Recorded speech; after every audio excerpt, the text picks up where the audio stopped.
selamat pagi saya. Saya dengan tim saya hari ini mau buat sedikit pembukaan dengan saya. Sebelum itu saya mau perkenalkan adik kedua saya di sini. Saya Abdul saya Sumbangan. Saya Dua Kali. Saya untuk sebelum mula persoalan ini saya menjelaskan topik untuk kami buat.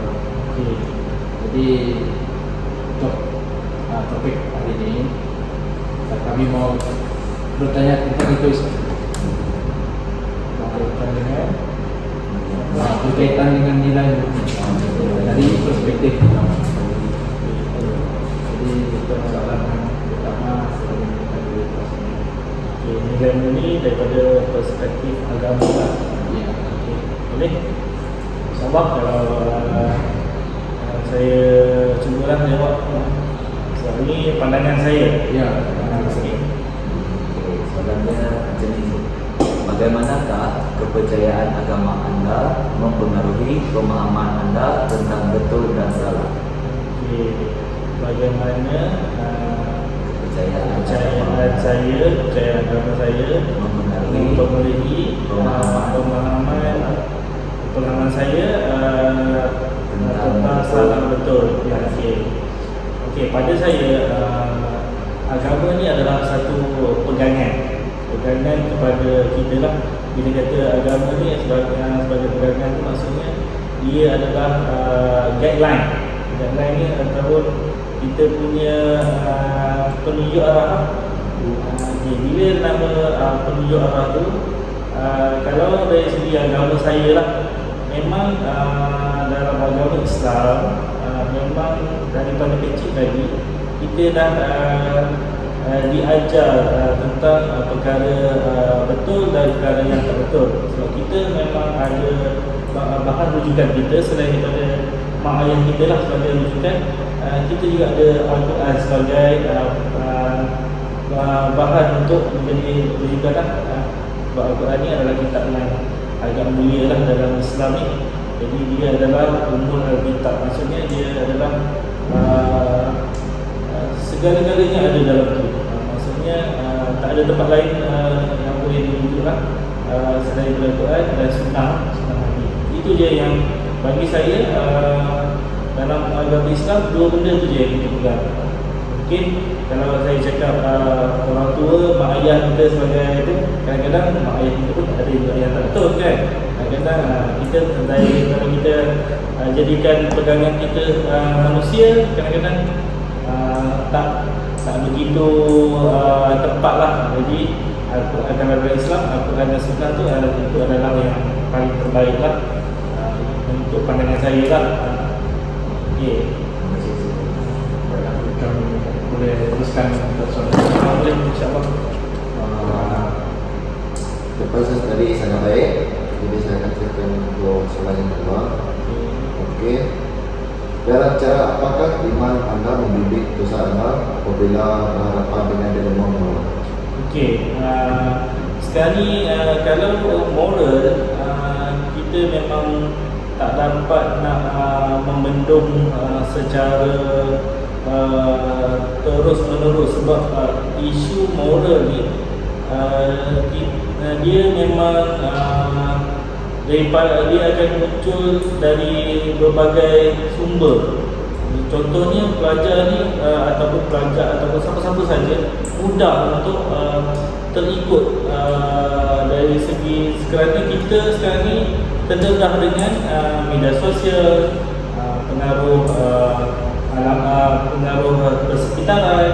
Jadi kita tak boleh elak lagi lah kalau dalam persekitaran kita tu teruk, memang terpaksa kita hadapi lah. Tapi bagi saya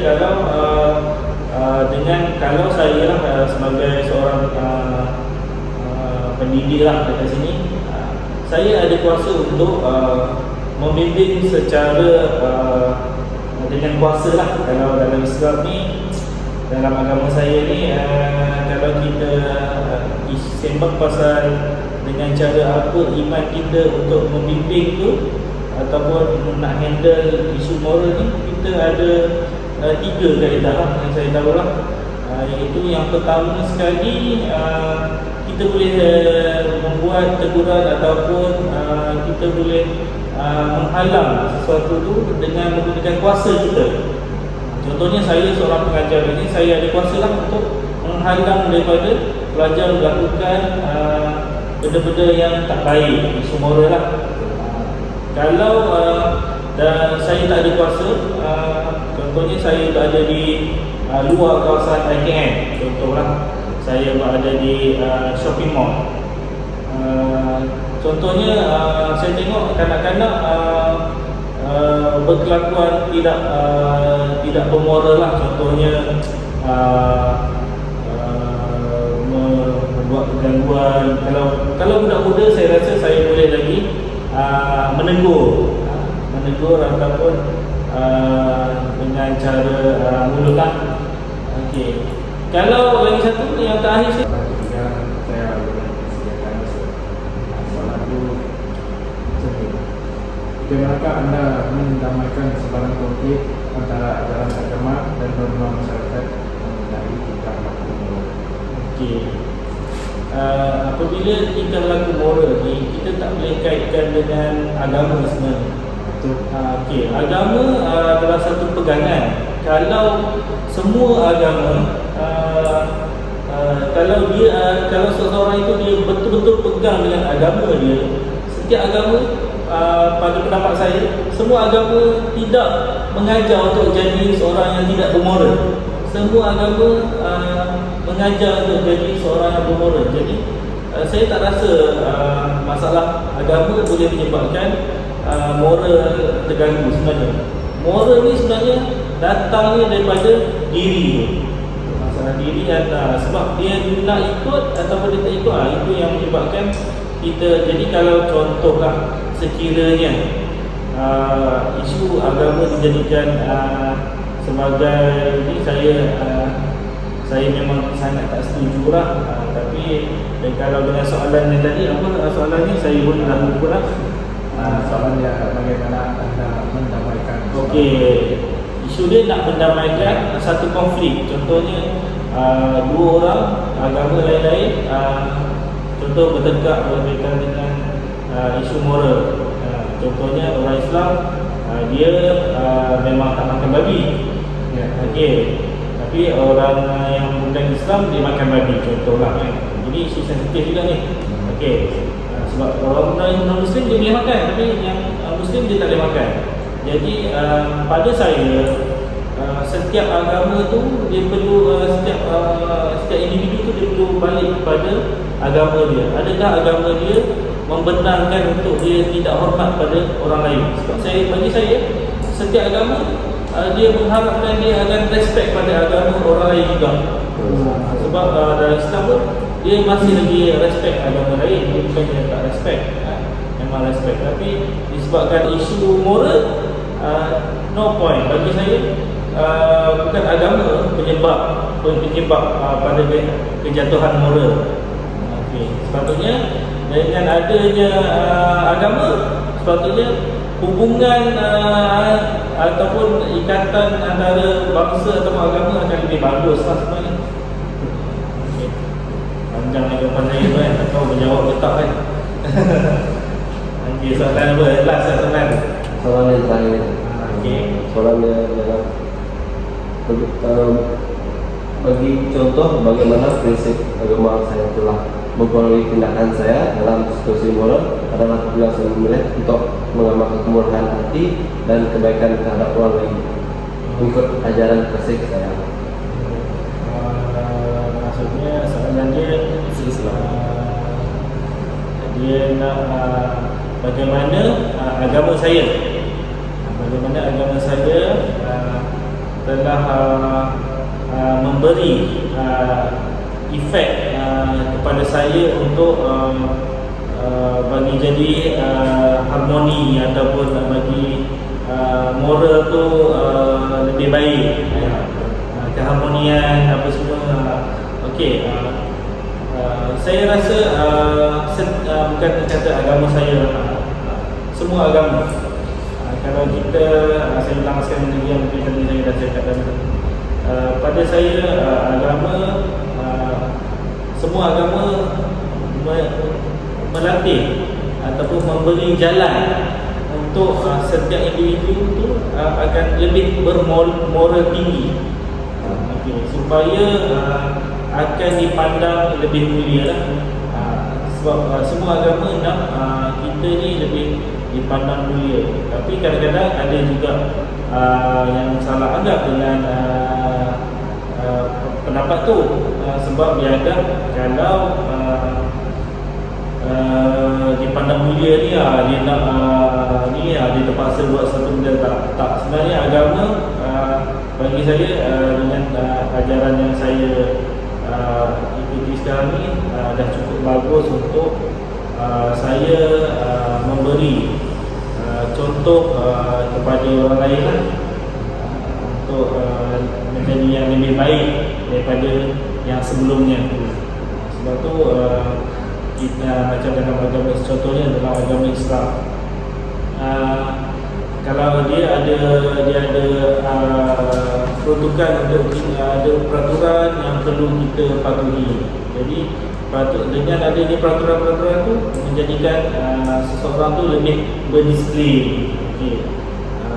Awak bayangkanlah, kalau dalam agama Islam dalam satu hari dia kena solat 5 kali satu hari. Okey.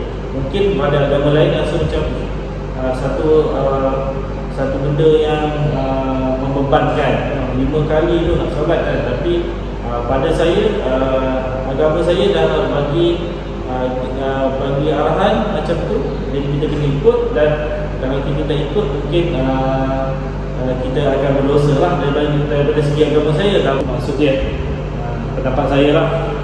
Okey, ada nak tanya lagi tak? Tambah? Tak ada.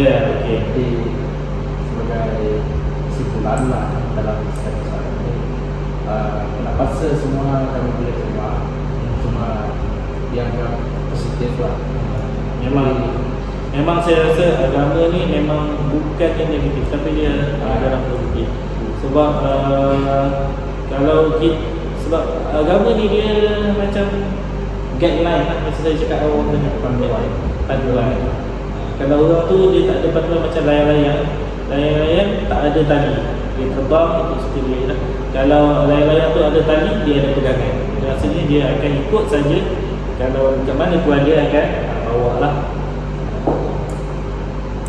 Okey, itu je. Itu saya dari kami Nasir. Okey, minta maaf lah kalau saya lebih pada agama saya cerita, sebab awak semua non-Muslim kan.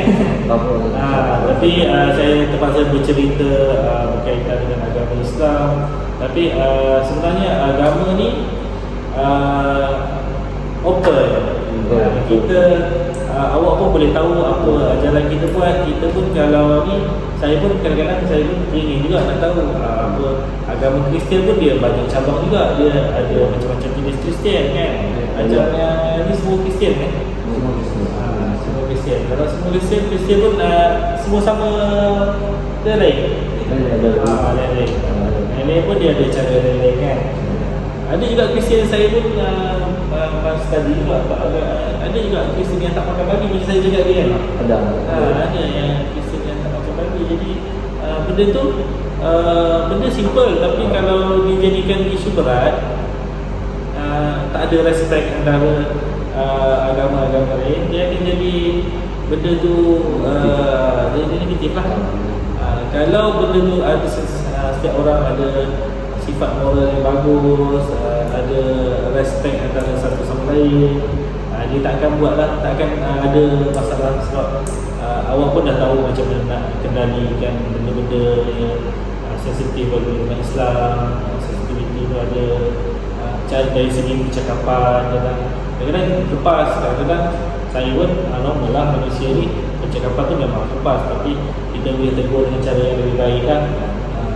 Sebab dengan moral juga kita boleh, bukan saya kata moral ni, isu moral yang tak bagus, ada juga isu moral yang lebih bagus. Contohnya di sini dapat disimpulkan bahawa setiap tingkah laku tersebut adalah berdasarkan perangai setiap individu tersebut. Individu lah datang daripada tingkah laku moral tu sebenarnya daripada diri kita lah. Sama ada kita nak ikut cara yang baik, ikut pegangan agama, ataupun cara yang terpengaruh dengan budaya-budaya media sosial yang kita tahu sekarang ni banyak budaya yang tak bagus. Okey, sampai di sini saja temu ramah kita kali ini. Kami ingin mengucapkan terima kasih kepada Sir kerana telah meluangkan masa untuk bersama kami untuk perempuan ini, dan juga kami ingin memberi terima kasih kerana Sir telah memberikan pendapat Sir tentang soalan-soalan yang kami tanyakan tadi. Terima kasih Sir. Okey, sama.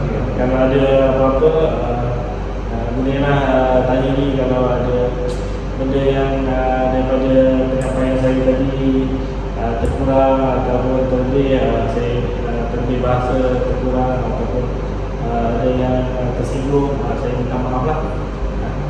Itu sajalah dari saya. Okey, terima kasih. Terima kasih.